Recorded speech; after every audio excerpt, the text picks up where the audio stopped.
Start writing your roll numbers in the chat box.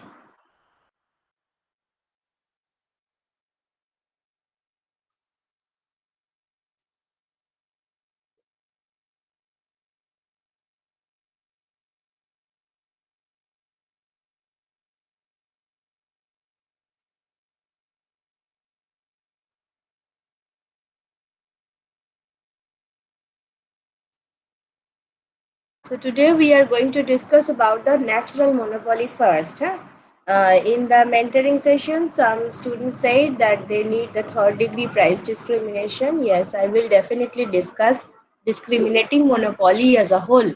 So there you will get your answer. But before that, that part I should discuss. That is the natural monopoly. This diagram is from the pin diagram. Now here, what we are going to say that in what is natural monopoly? When we say about the reasons behind the monopoly power, one of the reasons is natural monopoly. Okay, so what it is actually, it is the capacity of the monopolist.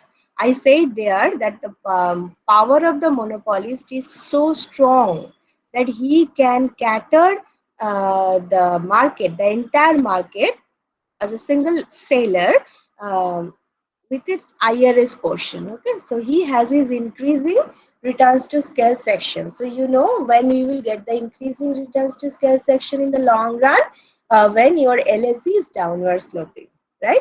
So here you can see that this is your LSE. Okay, so you can understand this is a downward sloping portion. So the total LSE is a lot like this.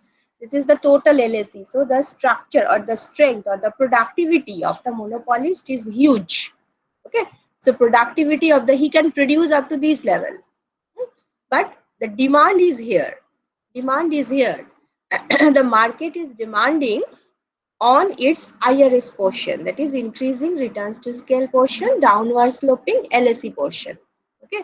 Now, if your LSE is downward sloping, you know the marginal cost curve is also downward sloping, right? Because at the minimum of the average cost, MC will touch and then after it will rise. Okay, so that is why MC is also, it's not parallel. Okay, AC and MC, they are not parallel to each other, but both are downward sloping. So you have your demand curve here. So demand is relatively small as compared to the capacity of the monopolist. Okay, so this is the demand curve and this is the corresponding marginal revenue curve. So you know the equilibrium condition is MR is equal to MC. So this is here. So this is the equilibrium point. Now given this equilibrium point, the price is this price, the monopoly price, and this is the monopoly quantity. Okay, so this is how you can find out the equilibrium under the natural monopoly. Now you can say me that why it is isn't it true for all the cases? No, this is not true. A monopoly can be, a monopoly is there when the average cost is like this. Okay, so it may be upward rising. Okay, the demand curve is intersecting the upward rising portion of the monopolist average cost curve. That is quite possible. Okay, that is right. There is no wrong in that. But in case of the natural monopoly, the demand curve must go through the downward sloping part of the LSE curve. Okay?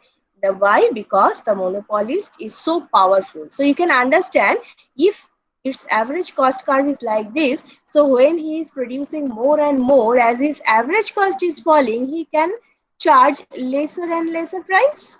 Okay?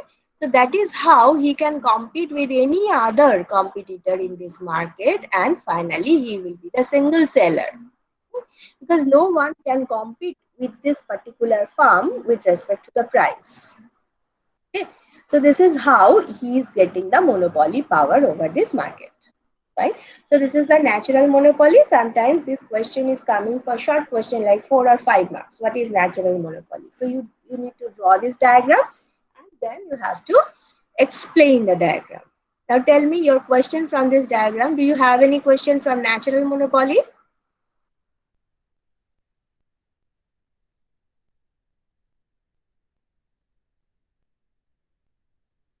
Is there any question from natural monopoly?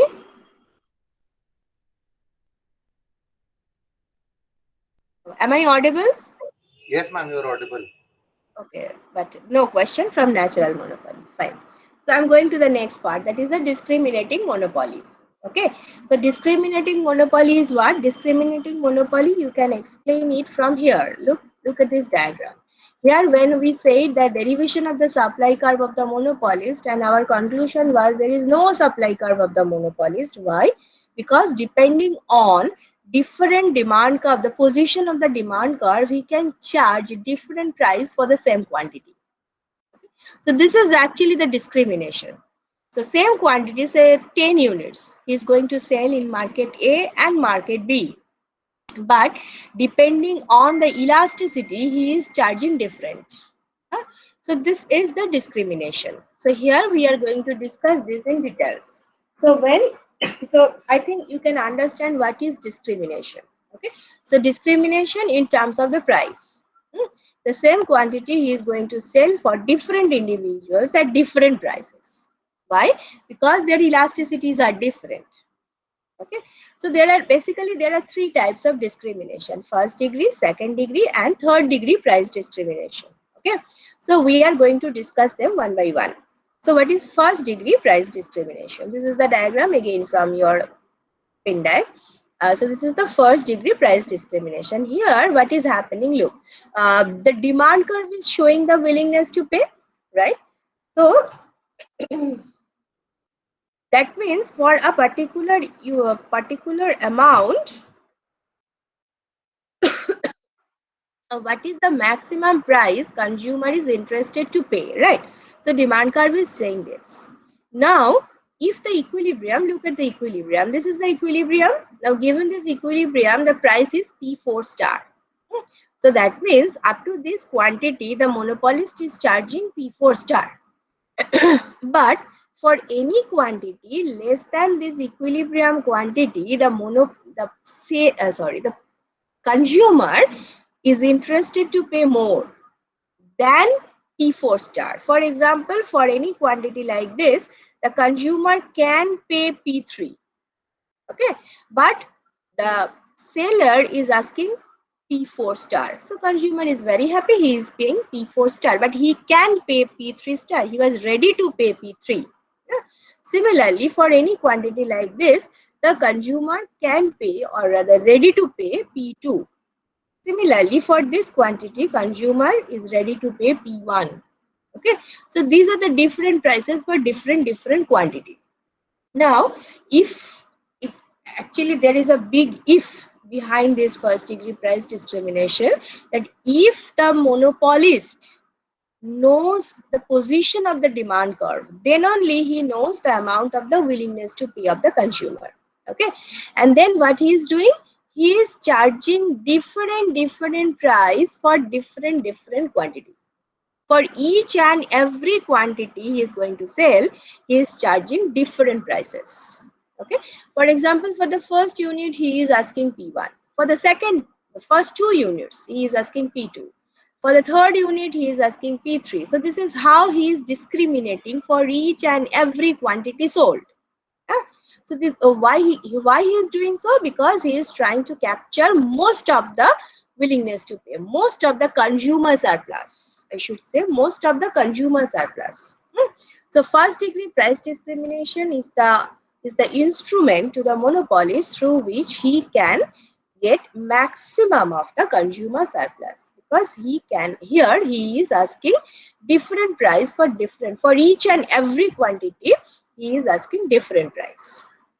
Okay, so this is called the first degree price discrimination. In reality is very difficult. Okay, in reality, if you want to apply first degree price discrimination, it's very difficult, because for that, as I said, for that producer has to know the position of the demand curve, the exact position of the demand curve, the exact amount of the consumer surplus. Otherwise, this process will fail. Okay, so this is called the first degree price discrimination. So any question from this slide?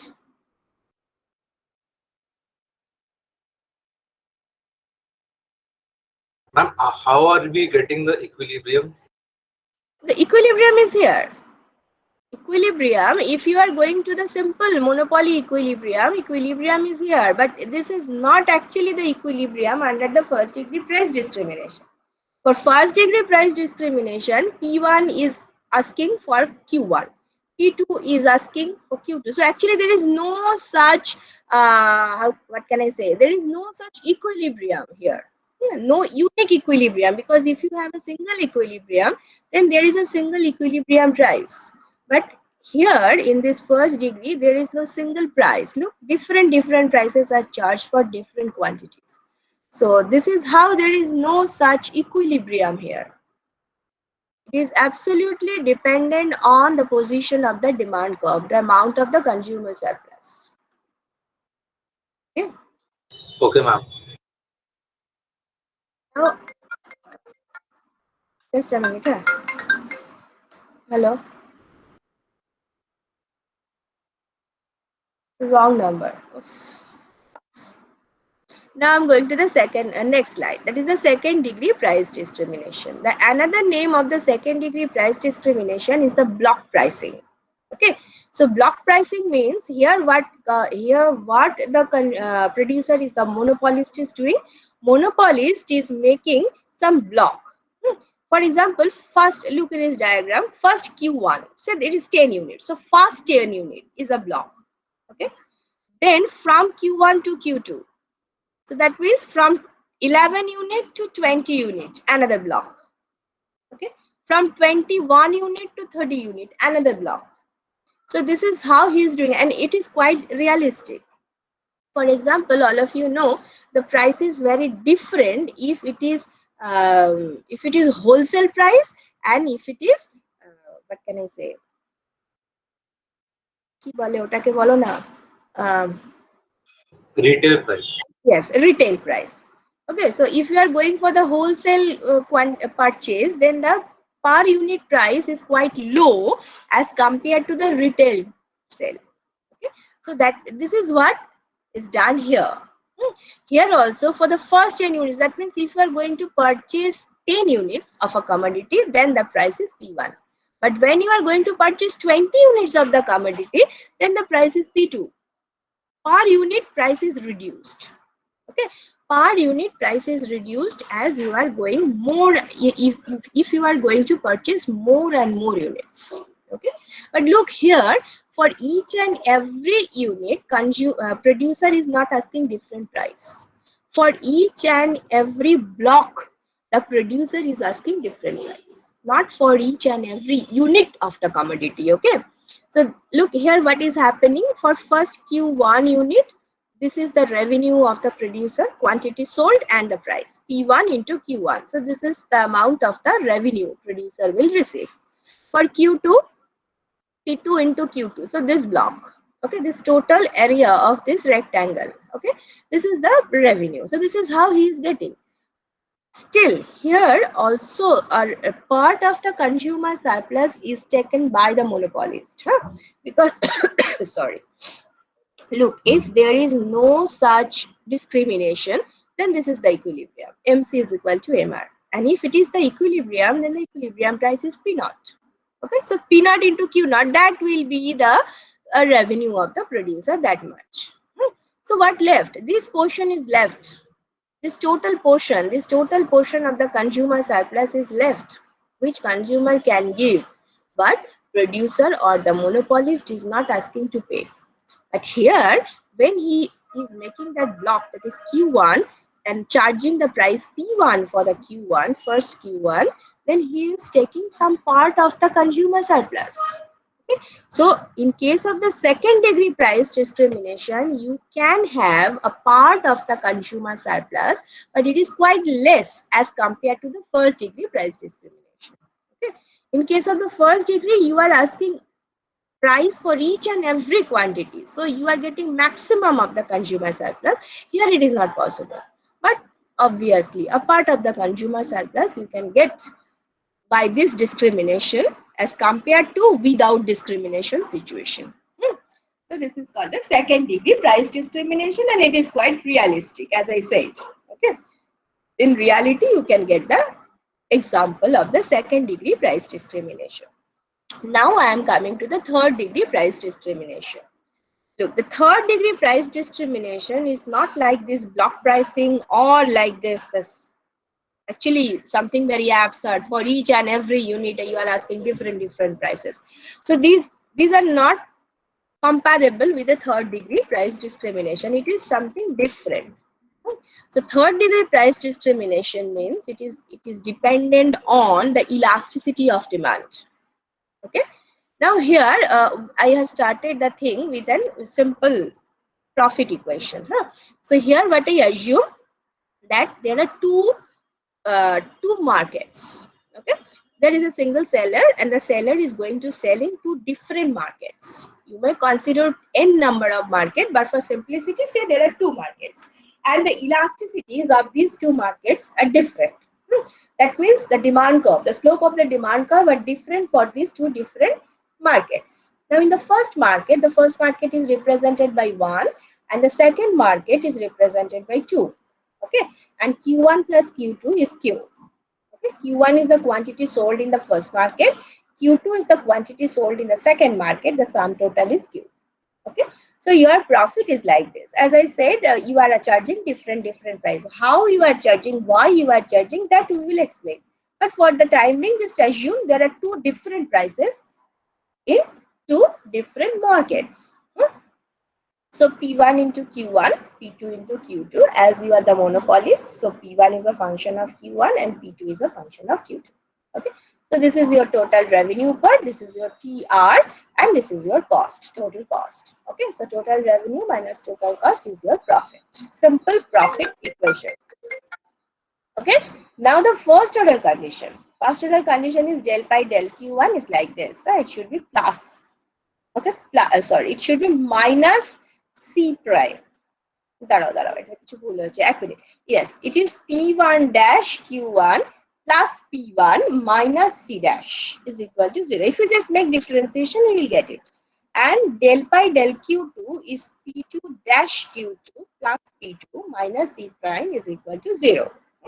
The second order condition you will again get, I am not going to that. So from this two equation, you will get, this is what? P1 prime Q1 plus P1. This is what? This is nothing but your marginal revenue.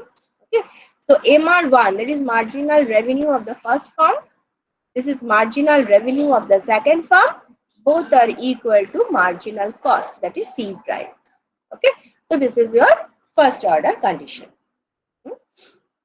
Very good. Now look at this diagram. In different books, you have different diagrams. For example, in Pindai, there is a single diagram where everything is there. But I think this is quite easy to understand. That is why I am following this. Just a minute. Just a minute. I'm making it a larger font. That will be better. Yes. Now look. There are two markets, as I said, market 1, M1 and market 2, M2. And this is the aggregate market. That means what the monopolist as a whole is facing. Okay. Now look, in the first market, your demand curve or AR curve is steeper. Okay. And correspondingly, there is MR curve. Okay. This is your AR curve. This is your MR curve for the first market. In the second market, it's quite flat. That means the demand is more elastic here. So this is your AR curve and this is your MR curve in the second market. Okay. Now, what is the equilibrium condition? Equilibrium condition is MR is equal to MC. Look, ultimate equilibrium condition is MR is equal to MC. Then the monopolists need to know what is the exact MR, what is the final MR in front of me. So this is why he is just making the horizontal summation of all the MR curves. Okay. So up to this point, MR curve is steep to the monopolist, and then after you are getting two MR curves. Okay. This is the first MR curve and this is the second MR curve. So you have to add, horizontally add. That is why your MR curve is like this. First steep, then flat. Okay. So this is the MR curve and he has his MC curve. So MR is equal to MC, you are getting the equilibrium point, the equilibrium quantity, that is Q. Okay, Q star rather. Q star is determined. Now you are not happy with the Q star, because you have to know that what will be the quantity sold in the first market and the second market, and what will be the prices accordingly, right? So that is why what I have done, I'm just making a dotted line from the aggregate market to market 2 and then to market 1. Okay, this is the extension of this line. So I have done this. Now look, in the market 1, it is intersecting my MR1 curve here. Okay, so this is what, look, if I continue it, this is nothing but the equilibrium MC, right? This is nothing but the equilibrium MC. So that MC is coming here and MR1 is equal to MC is here. Okay, MR1, let me use the pen, laser pointer, yes. So MR1 is equal to MC is here. So you know this is the equilibrium point. So that means for the first market, that is the equilibrium point. So you have Q1 and you have correspondingly P1. Here that MC is equal to MR2. Yeah? So this is another equilibrium point in the second market. You are getting Q2 and P2. Okay. So this is how you can find out Q1 plus Q2 star, Q1 star, Q2 star, P1 star and P2 star. Okay. So this diagram is giving you that option. And here, just for, we will explain it in details in the next slide, but just for simplicity, look at this. The price, that is P1, is greater than P2. P1 is greater than P2. And where the price is greater, where the demand curve is steeper, that means inelastic. Okay, so where demand is inelastic, you are going to charge higher price there. This is the discrimination. The same quantity, the same quality actually. You are producing in a single production unit.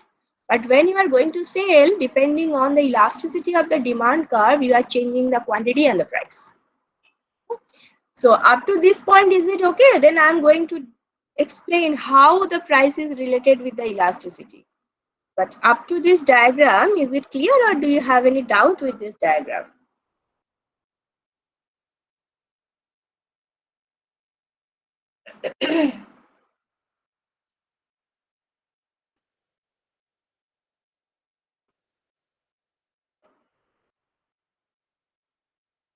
Any doubt from this diagram? No, ma'am. Okay, so I'm going to the next one. Yes, that is the mathematical form. As I said, that mathematically you can show it very easily. Just a minute. Look at this. The relation between price and elasticity of demand. Actually, that look at this part. This part is already known to you. We have done this. The relation between total revenue, marginal revenue, and elasticity. So what is your total revenue? P into Q into Q, you know.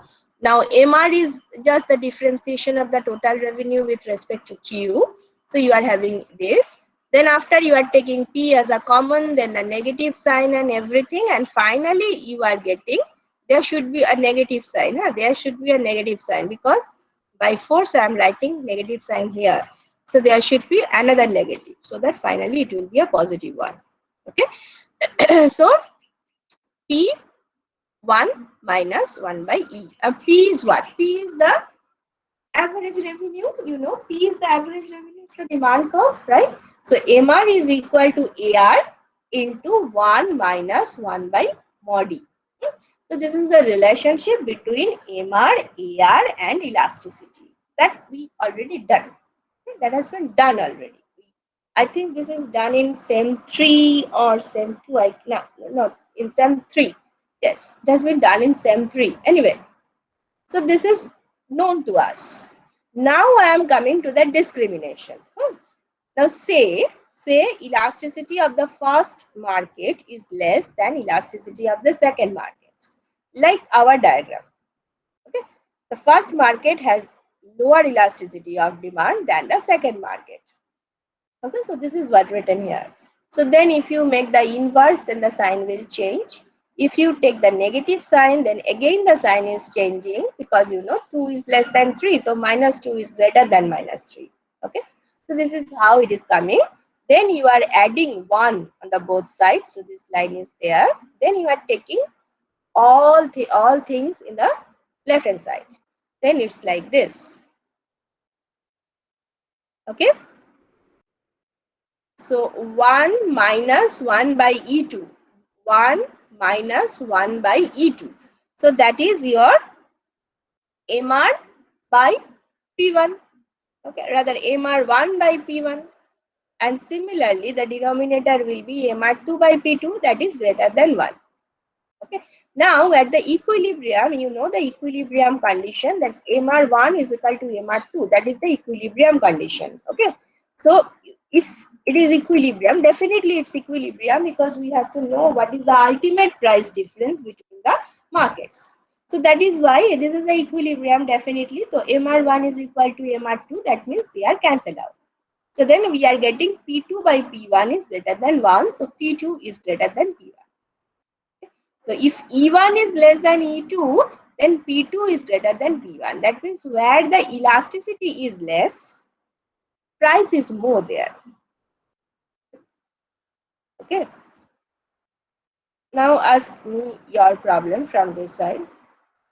Here also, elasticity is less, so price is more. Okay. Do you have any problem? This is the mathematical derivation. Ma'am, can you give an example? Yes. Just a minute. Huh? Hello.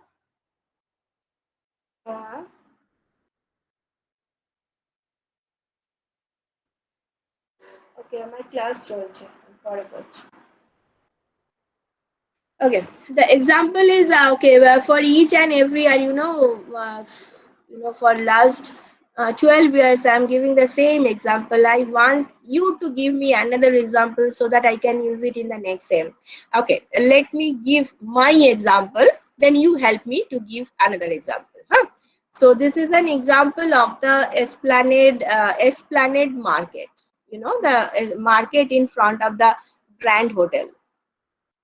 All of you know, those who are living in Kolkata, so all of you know what is happening there. So many sellers are there. Not only that, in the Lindsay Street also, a lot of people, they are selling their commodity. Basically garments, winter garments, uh, trousers, what else? Different bags. Then what they are selling? Tell me now. The seller, the hawker of in front of the Grand Hotel, what they are selling? Trouser, t-shirt. In the winter time, they are selling stoles, women bags. Anything else they are selling? Belt, right? What else?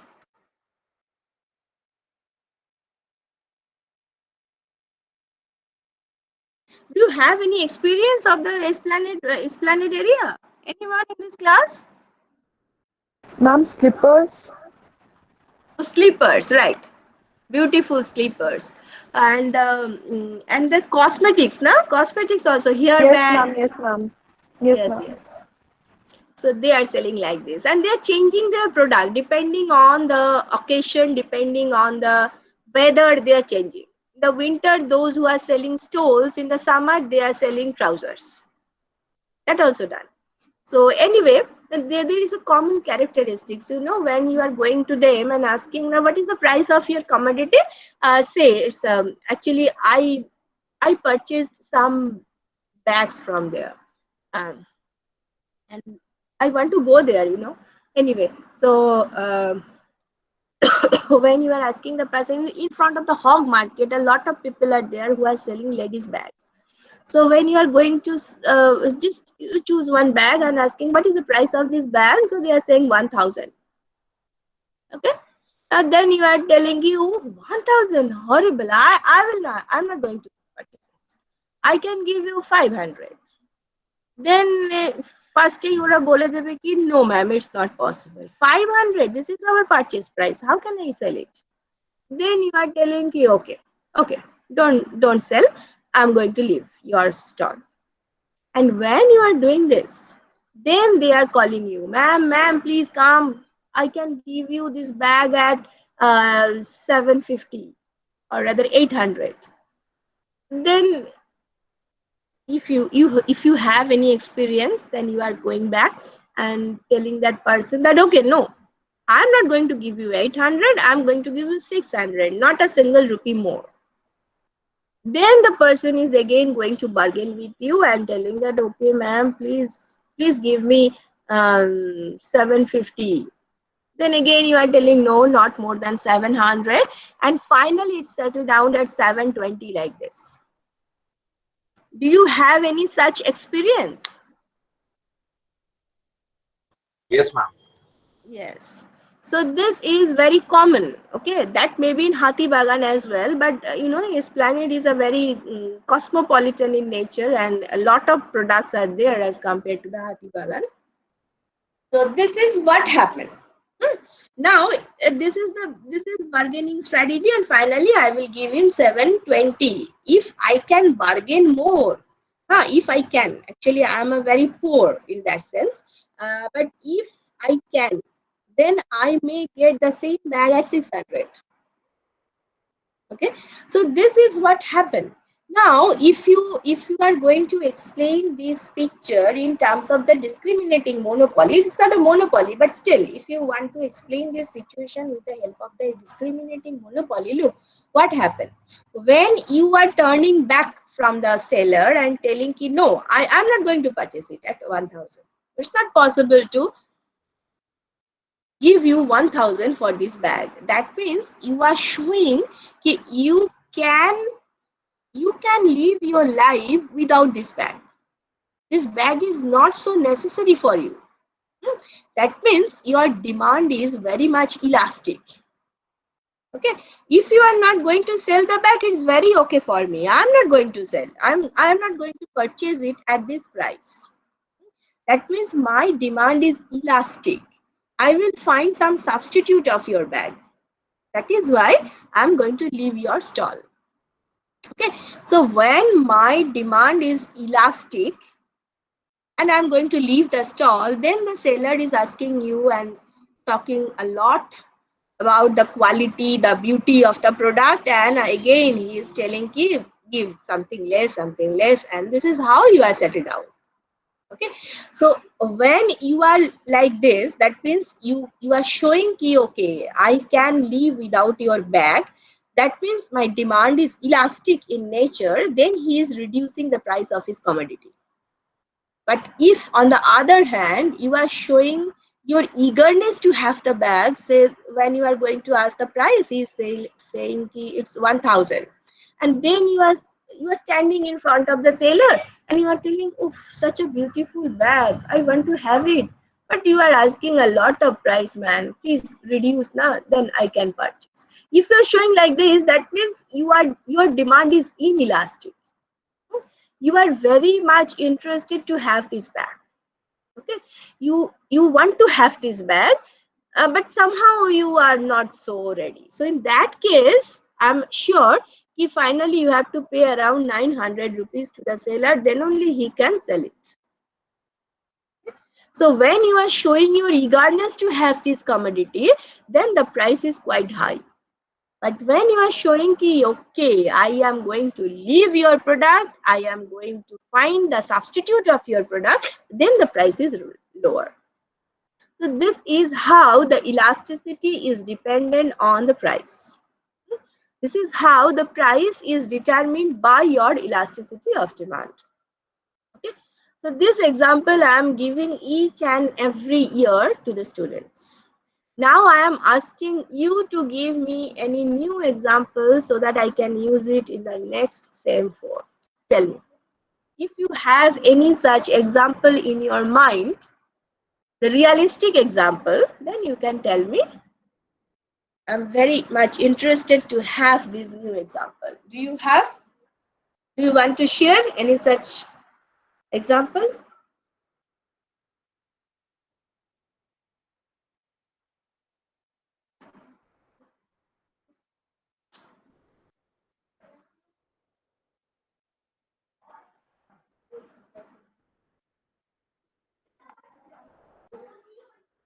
কোনো example নেই তোমাদের কাছে? তোমাদের কাছে আর কোনো example নেই of the ডিসক্রিমিনেটিং monopoly? নিশ্চয়ই আছে। Ma'am, pawn shops. Which shop? PAWN pawn shops. Okay, what? How it is working? Like the same kind of bargaining works over there. Like Right.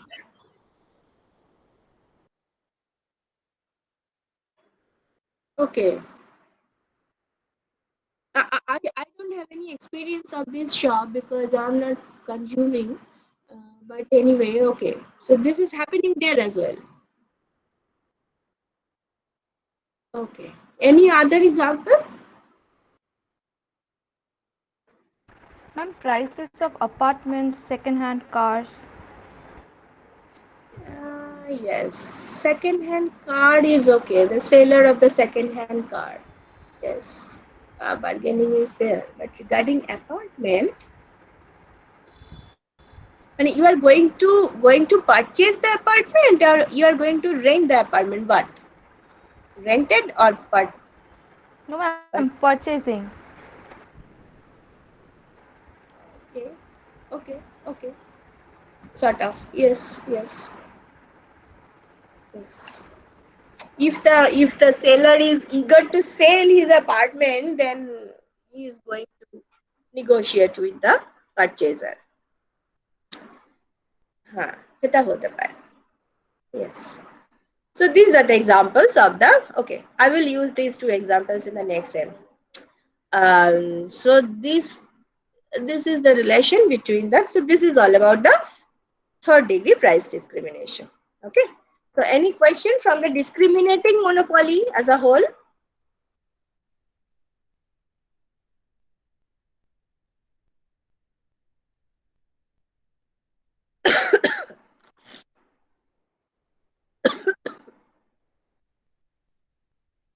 No, na.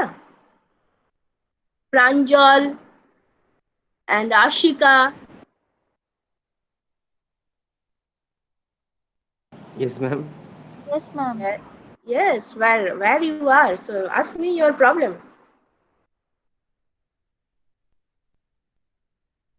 Any problem from the third degree price discrimination? I am asking.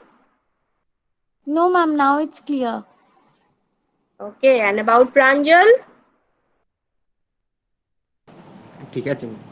ঠিক আছে. Okay. তাহলে আমারও ঠিক আছে. Okay. So I'm going to the next one. Intertemporal price discrimination.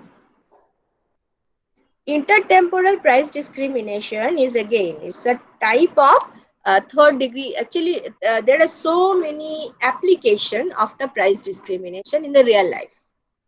So intertemporal is one of them. Okay. So in the intertemporal, look at again, this picture is taken from the pin diagram. Everything is there in pin diagram. Whatever I am going to discuss from this slide, everything is there. Now look, there are two demand curves. So the first demand curve is this and the second demand curve is this. So what is happening actually when a commodity is just introduced in the market, the price is quite high. For any type of, if you can take any example of the electronic commodity, for example, the smartphone. You know that so many versions of the iPhone is there. Okay. Apple 6, 7, 8, 9, so many numbers are there. So when a new version of the Apple phone is in the market, the price is very high. But after 2 or 3 years, you can find the same feature, the same phone, exactly the same phone at the lower price. Right? And those who are interested to use the smartphone, that particular smartphone, but don't have that much of money in their pocket, so they are waiting for next 2 years. When the price will be reduced, then he or she will purchase the commodity. This is what we are doing. You know, when the Apple was launched, in the newspaper, the picture came out ki in front of the Apple store. It was in America. The people are waiting from the midnight. There is a queue in front of the Apple store from the midnight, so that in the morning when the store will be open, then they will go and purchase it. And they are so happy. They are just showing their phone, and the snaps are taken, and those pictures are in the newspaper as well. At that time, the price was very high. It is beyond the capacity of the general people. But they are so much interested to have the commodity. That means their demand is very much inelastic. They have to have the apple. They have to have apple. That is why they are standing in front of the store from the midnight. Right? So if as their demand is inelastic, look, just to show what is happening, the marginal cost is equal to average cost is parallel to the horizontal axis. So there is no problem from the cost side. So that you can very clearly understand the difference between the price. That is why the assumption is MC is equal to SE, and this is parallel to the horizontal axis. This is constant. It's a constant value. So there is no problem from the cost side. But the people who are standing in front of the store from the last midnight, so their demand is very much inelastic. Okay, they are so much fond of the commodity that okay, I have to have this commodity. I must have this in my hand. I must see the feature. I must show this thing to my neighbor or my friends that look, I have it. Okay? So this is their nature. This is their way of thinking. Okay, it's not bad, not good. I'm not going to that part, but this is what they are thinking. Okay, so as their demand is very inelastic, the demand curve is D1. Their demand curve is represented by this D1. Okay, and so the marginal revenue curve is MR1. Look, the steepness of these curves. So you have the, and initially the quantity sold is also relatively less because demand is less, right? So this is the quantity sold, equilibrium quantity, and look at the price charged for them, P1. Okay, but after some time, as I said, after 1 year or 2 years, when when it is very much available in the market, when everyone knows what is the feature of the particular product, then the demand, all the people, most of the people who can purchase it, they are interested to purchase. But look, those people are living their lives without this phone for the last 2 years. So they are not so, what can I say? They are not so fan of this product. They are interested to have it that much. Okay, but they are not so fond of the product that okay, I must have it. বেঁচে থাকি কি মরে যাই আমার ওই প্রোডাক্টটা চাই. It's not like that for them. Okay, so there is a lot of people like this. So if you sum their demand curves, it's a flatter one. Okay, why flatter? Because their demand is elastic. Their demand is elastic in nature. Okay, so D2 is for them. Now if D2 is there, then MR2 is this. So this is the equilibrium point, and look at the price P2. So P2 is less than P1. So this is the third degree price discrimination. Okay, this is the third degree price discrimination. The same commodity is sold where the cost is same. Okay, the same cost, the constant cost, but prices are different. The prices are different depending on the elasticity of the consumer. Okay, so this is called intertemporal price discrimination. Is it clear to you? Intertemporal price discrimination.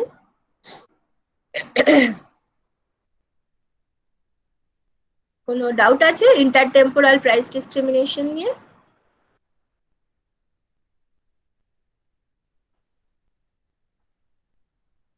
আছে কি নেই?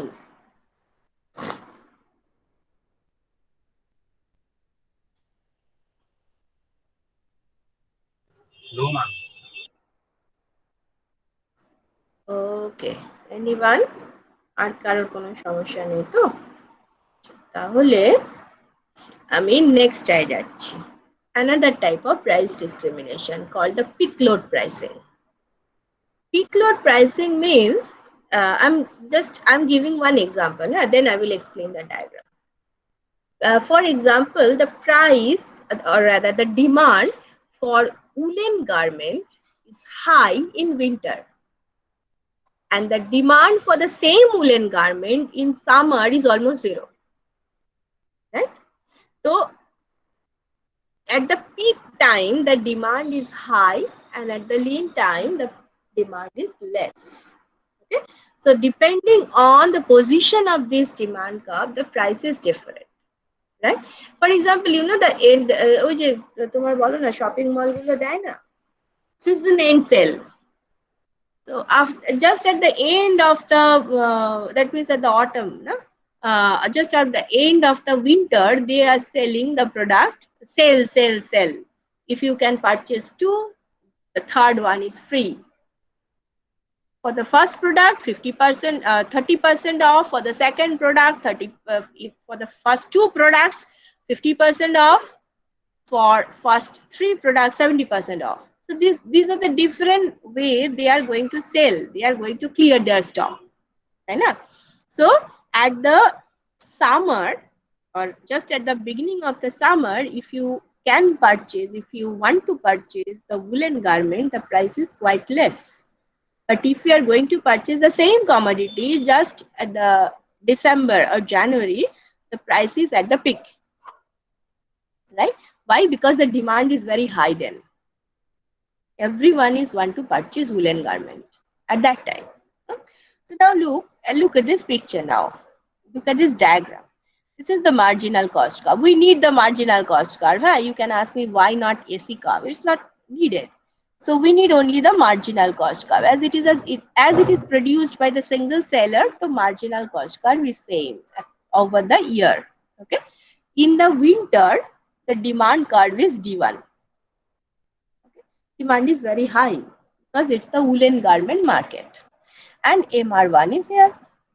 Now you know the equilibrium, MR is equal to MC. So this is your equilibrium point, and the corresponding price is P1, and the quantity sold is Q1. Okay. So look at the P1. P1 is very high.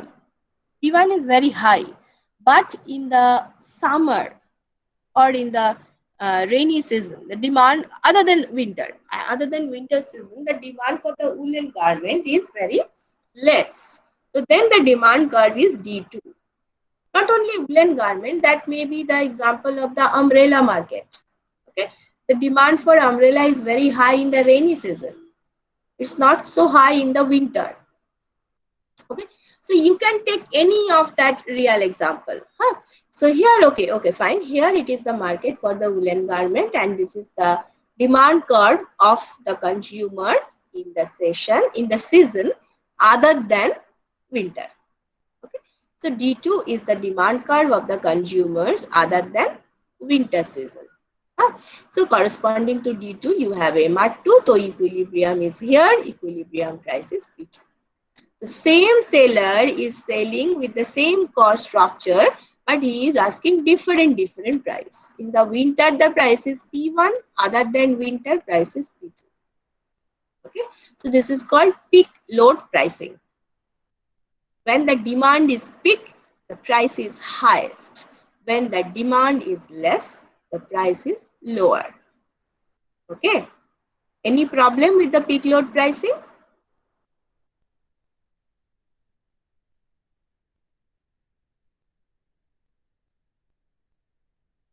আছে কি কোনো problem?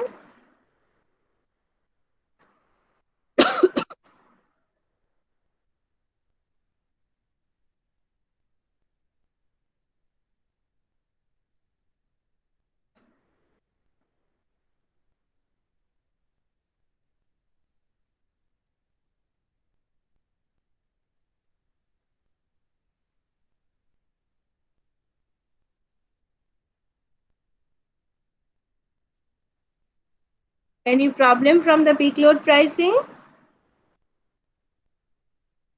No, ma'am.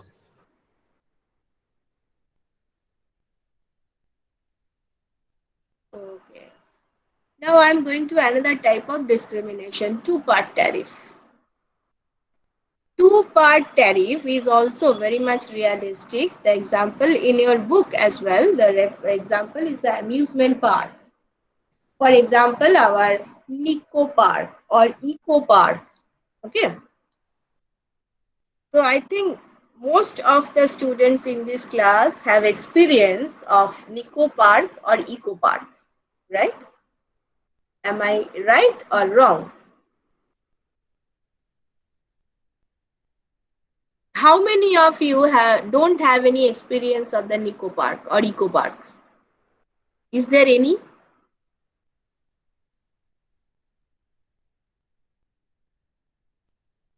No. No sound is coming. So everyone has entered at least once there. So you know what is happening. When you are, for example, I'm taking the example of the Nico Park, a bit expensive as compared to the Eco Park. So, and Nico Park is close to our college, so that is why I'm taking that example. So when you are going to enter in the park, you have to purchase a ticket. Now tell me the price of that ticket.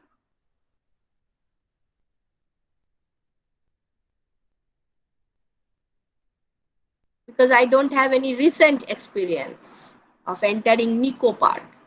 So when you are going to enter in the Nico Park, what is the price of the ticket that you have to purchase in front of the main gate?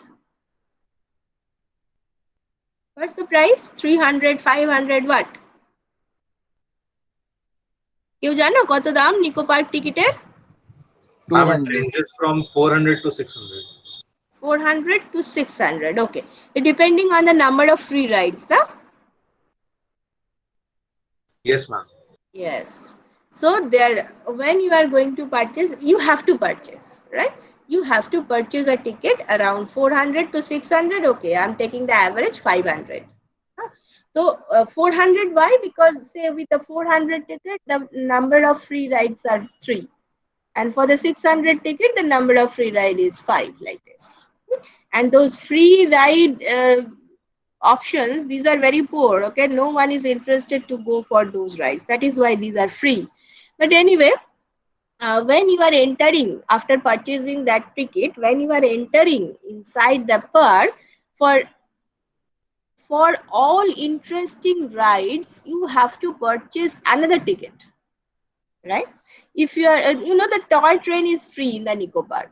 When you are entering, you can just stand in front of a long queue, and when the toy train is coming, you can sit and you can see the overview of the park.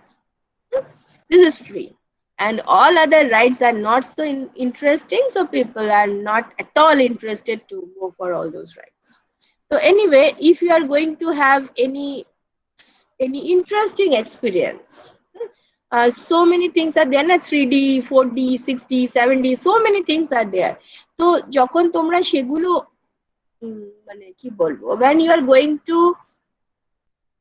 have those experience, when you are going to ride or when you are going to enter inside those programs, you have to purchase another ticket, right? Why? Question is why? You have purchased once, then why again? Why again another ticket? The answer is very simple. The park is trying to get maximum of the consumer surplus. Okay, so this is the reason behind this type of discrimination. We never ask that question that once I purchase the ticket and enter in the park, then why should I purchase further ticket? Why another? Why another? Why another? No, we are not asking. Because we are interested to have those experience, right? So that means we have consumer surplus. Okay, we can spend more money to have this experience for any ride. Okay, so this is known to the park company as well. So that is why they are charging further price. So this is called two-part tariff. Two. So you are paying twice for the same thing, because it's not possible to ride on that particular you know, the particular whatever it is, once you cannot enter inside the par. So you have to enter. You have to enter inside the par, then only you can get the option to this what can I say, that interesting right. So for that you are going to purchase another ticket. Okay, so that is why this is also very much clear, because the marketing experts are there, technical, the strategic team is there, so they know that people, once they are entered in the park, they are so much interested to have these amusement, that amusement, and these and that. So no one is taking care of their pocket. Everyone has their willingness to pay. So we have to take maximum willingness to pay of those people. So what happened when you are entering? Look, this is the marginal cost of the park. Okay? This is the marginal cost of the park. So, and this is first of all the demand curve is D1. Okay, first of all the demand curve is D1. Now, given this demand curve, say the marginal cost is D2. Okay, so given this, your equilibrium is somewhere here. Is like this. So the price is P star. Okay, but for P star, look, given the P star, the T star is the consumer surplus. So if you charge again this type of price for another quantity, the people are interested to pay. And this is what done in the two-part tariff. Okay, so for two-part tariff, remember, two-part tariff in details is not in your syllabus. Only the application of the price discriminations are there, and so we have discussed this. Okay? But the details, what is two-part tariff, explain how the two-part tariff is working. This type of questions may not come. Okay, but you must know what it is, because it's realistic. The first degree, second degree, third degree, these are only the theory portion. This is the application of this price discrimination. Okay. Now the next one, that is the monopoly power. Monopoly power, how to measure the monopoly power? There are a lot of formula, theory, but most used theory, I should say, the most used formula of the monopoly power is called the Lerner's index. Okay. Now, how to get the Lerner's index? It's P minus MC by P. Okay. And if you put the value, you know, P is something related with the MR, and MC at equilibrium, MC is equal to MR. And if you put those values, it will be minus of 1 by elasticity. Okay. So as this index is very simple to apply, this index is most popular to find out monopoly power.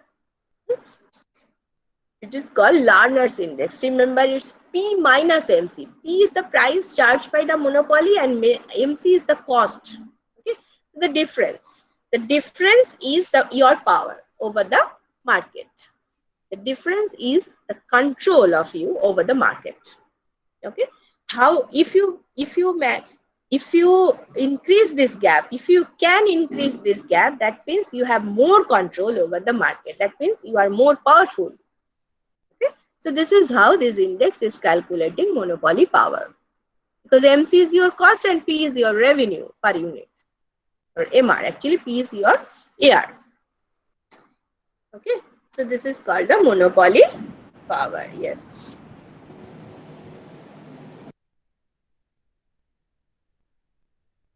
Ma'am. Yes. Hello. Ma'am, when AVC is less than equal to P, which is less than MC, ma'am, in that range can learner index be negative, AVC. like average variable cost? AVC is less than equal to? But like not like when P is between AVC and MC. P is in between MC and AVC. আচ্ছা দাঁড়াও Yes. এক minute একটু দাঁড়াও তো। আচ্ছা, এইটা ধরো AVC, এটা ধরো AVC কার্ভ, আর এটা হচ্ছে তোমার MC কার্ভ। ওকে, তো তোমার পিটা কোথায় আছে? between AVC and MC. মানে সেটা কোথায় হবে? Like when the firm is not breaking even, like just before the shutdown point. Just before the shutdown, মানে এখানে এখানে না তলায়? তলায় হবে, তলায়। তলায়? তলায় তো প্রোডাকশনই No, হবে not না। তলায়, not তলায়, একটু উপরে হবে। একটু ওপরে, আচ্ছা নট তলায় তো ওপরে, মানে এইখানে? হ্যাঁ হ্যাঁ। আচ্ছা এখানে হলে তোমার প্রশ্নটা এবার বলো। প্রাইস ইজ হিয়ার, আচ্ছা বেশ, দেন Then can learner index be negative? Like P, when P is less than MC, then can learner index be negative? P কি করে এমসি থেকে কম হবে? কারণ পি কি করে তুমি বলো, ইকুইলিব্রিয়াম হচ্ছে mr is equal to mc, right? For the Yes, ma'am. monopoly, the equilibrium condition is mr is equal to mc, right? Yes, yes, আচ্ছা, আর mr তো তোমার প্রাইস দেখায় না, প্রাইস তো দেখায় ar, right? yes, And yes, ar is always greater yes, mr, and ar is representing the price. So if mr is equal to mc, that means ar is greater than mc at equilibrium. That means price is greater than mc. So price is greater than mc means Lerner's index is positive.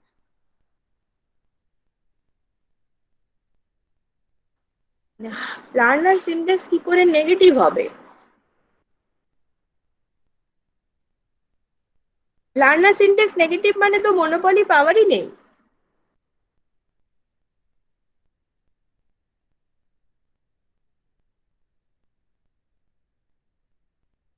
Pranjal, can you hear me? yes, yes. No? I mean, like in perfect competition, we learned that no, that when No. E is between AVC and MC, there is abnormal loss. So, So this is like, not perfect competition. This is monopoly. okay, like I found it like very much before. I will again get back to it. Okay, ma'am. Okay, fine. Okay. Any other question from the monopoly power?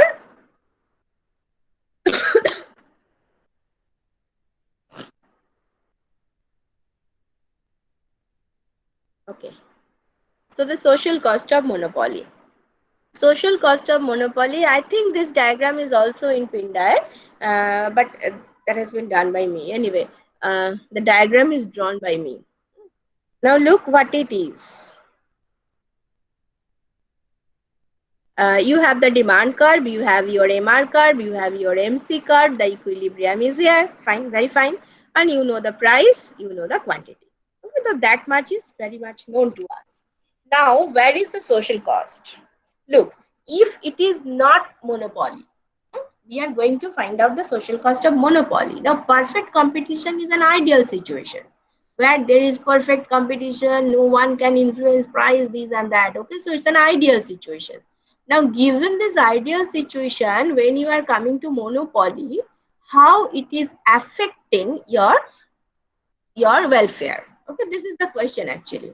Now, under the perfect competition, the what is the equilibrium condition? The equilibrium condition is under the perfect competition. Equilibrium condition is MR is equal to MC is equal to AR is equal to price, right? So that is the equilibrium condition. That means if you draw this diagram, perfectly competitive equilibrium is here. Okay, this is your AR, that is your MR actually. AR is equal to MR and that is your MC. Okay, so MC is like this. This is the demand curve, which is AR is equal to MR. So you have equilibrium at this point under perfect competition, and corresponding to that, you will have your P bar, that is the given price. Done. And P bar is equal to MC, right? So the MC curve is like this. So this is how you are getting your equilibrium here. So now you are going to compare the equilibrium of the monopolist with the equilibrium of the perfectly competitive firm. So monopoly is here and the perfectly competitive firm is here. So if perfect competition is there, then this is the price. And if it is monopoly, this is the price. So price is increased, right? Price is increased. Once the price is increased, there is a loss of consumer surplus because consumer is a net sufferer. He has to pay more price than before. So what is the loss of the consumer surplus? Minus A and minus B. Done.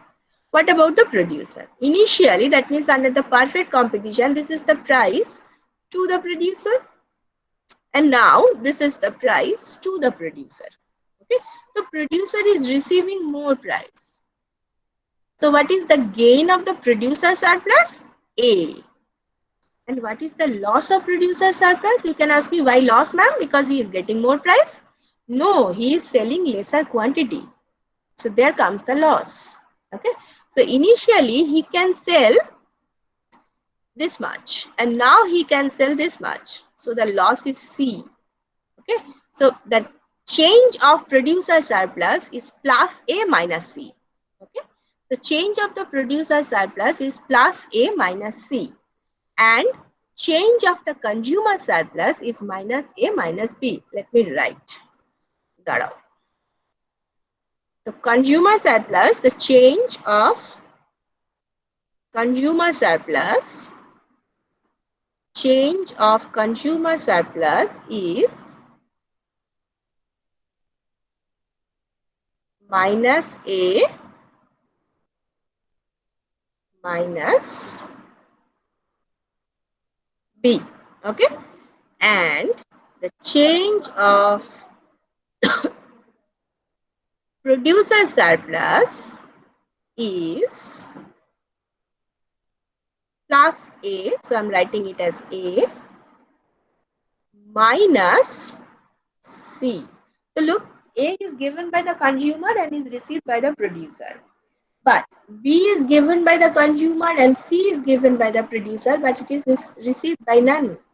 So the net loss or the change of welfare, change of welfare, okay. The W is for welfare, huh? So change of the welfare is minus B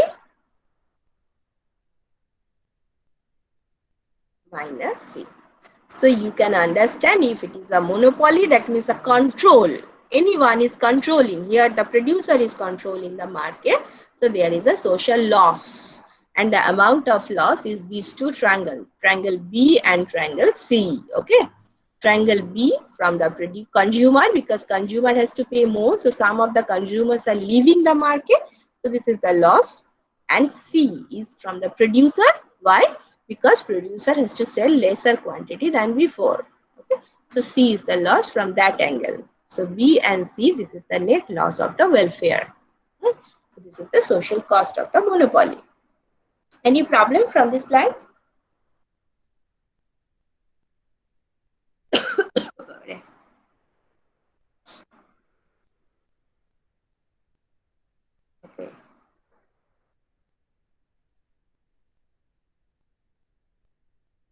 Only the tax part is left. Huh? I cannot talk a lot. So only these three types of taxes are there. I will discuss it in the next class and then I will start the monopolistic competition. Okay? Because we are far away from the completion of the syllabus. আমরা অনেক পিছিয়ে আছি, অনেক পিছিয়ে আছি। আমি জানি না কিভাবে সিলেবাস শেষ হবে, but I am trying very hard. কিন্তু এখন না আমি আর কথা বলতে পারছি না। 1 ঘন্টার উপরে কথা বলছি তো আর পাচ্ছি না। So in the next class, I will definitely, and two things. First of all, I want to increase number of classes from the month of May. And the second, for that, I have to talk with the HOD. And the second one, in the next class, I will finish the monopoly. Just a minute. তোমরা একটু দেখে যদি নাও তাহলে আমি শেষ করে দিতে পারি। Just a minute. একটু ওয়েট করো।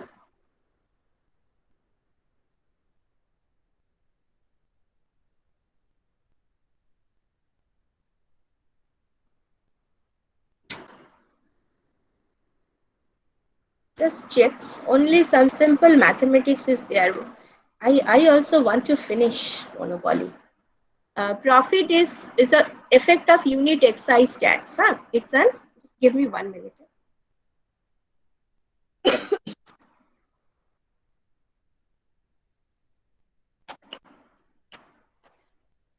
Yeah. So profit is total revenue minus total cost minus the total tax paid. Now as unit excise tax, so T is the tax rate into Q, quantity sold. Okay. So the tax is on the quantity sold. The first order condition is this. So what initially the first order condition is MR is equal to MC. Now the first order condition is MR is equal to MC plus T. Okay. Now the second order condition is same as before. Now, if you take the first order condition and differentiate it with respect to T, then you will get dq dt is this 1 by the second order condition. And the second order condition is less than 0 because it is the profit maximization. So, finally, the dq dt is less than 0. What is the implication of that? That means if T, that means the tax rate is increasing, then the quantity sold will fall. There is an inverse relation between Q and T. Okay. Now, if you take the demand function, P is a function of Q, and then you are differentiating it with respect to T, then you are getting dq dt. You know the value of dq dt already, so you are just putting it and you are getting this. Now look, P, the only difference between this value and this value is P prime. Now what is P prime? It's the slope of the demand curve. If there is law of demand, P prime is less than 0. So the denominator is already less than 0 and the numerator is now less than 0. So value is greater than 0. That means if tax is imposed or tax rate is increasing, then the price is increasing. Okay. So there is a positive relation between P and Q, P and T, sorry. There is a positive relation between P and T. There is a negative relation between Q and T. Okay. So this is mathematics. Now look at the diagram. And the demand curve is here, MR is here. When the tax is imposed, you can see that MC initially it's only MC, now it's MC plus T as the tax is there. So new MC is MC dash. Okay, the vertical distance between MC dash and MC is small t. Okay, so you have your new MC. Now given that new MC, you are getting the new equilibrium MC. This is your new MC and your MR. So initially your equilibrium was here. Now your equilibrium is here. So you can find your price is increasing and quantity sold is decreasing. Okay. So what your mathematics is giving, the same answer you are getting from your diagram. So this is the effect of unit excise tax. Now look at the sales tax. If it is a sales tax, just a minute.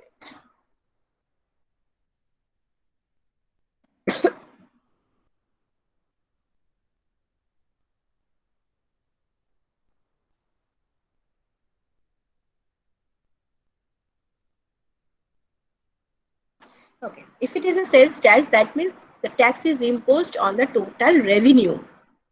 Okay, so here your tax, the same tax rate says small t, but it is on P into Q into Q. Okay? P function of Q into Q. So again, you are going to find out the first order condition. Look at the first order condition. It's like this. So MC is like before, but MR part is changed. Okay, initial MR into 1 minus T. This is something addition.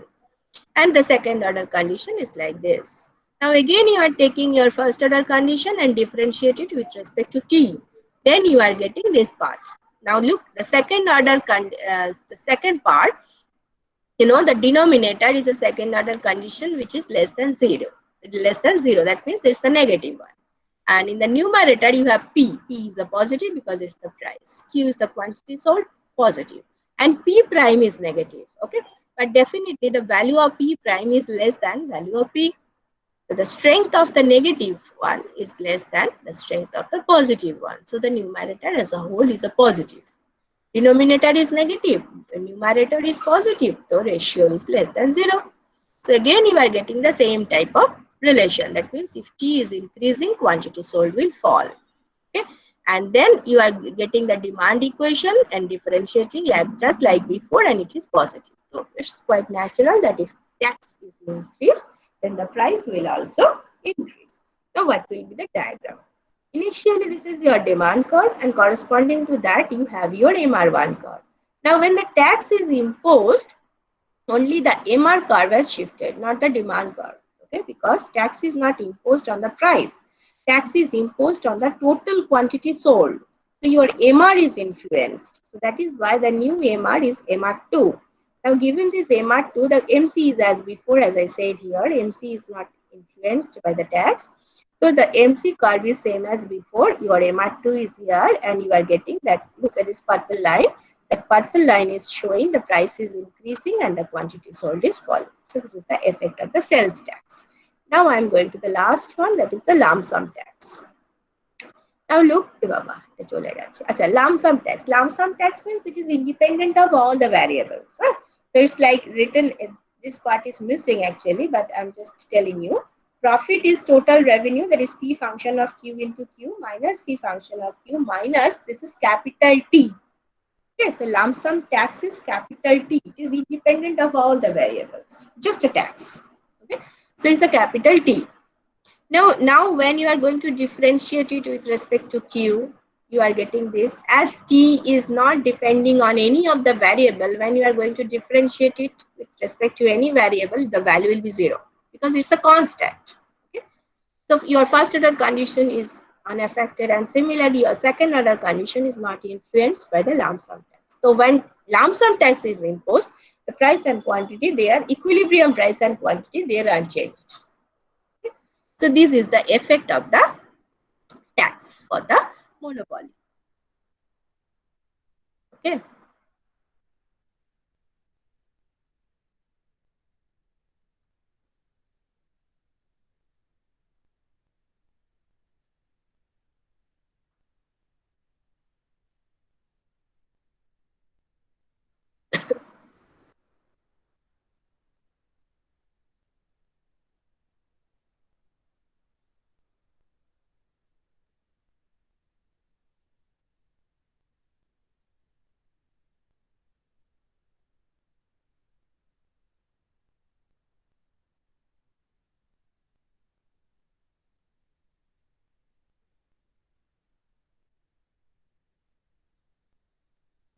Okay. So I'm going to stop the recording. In the next week, we will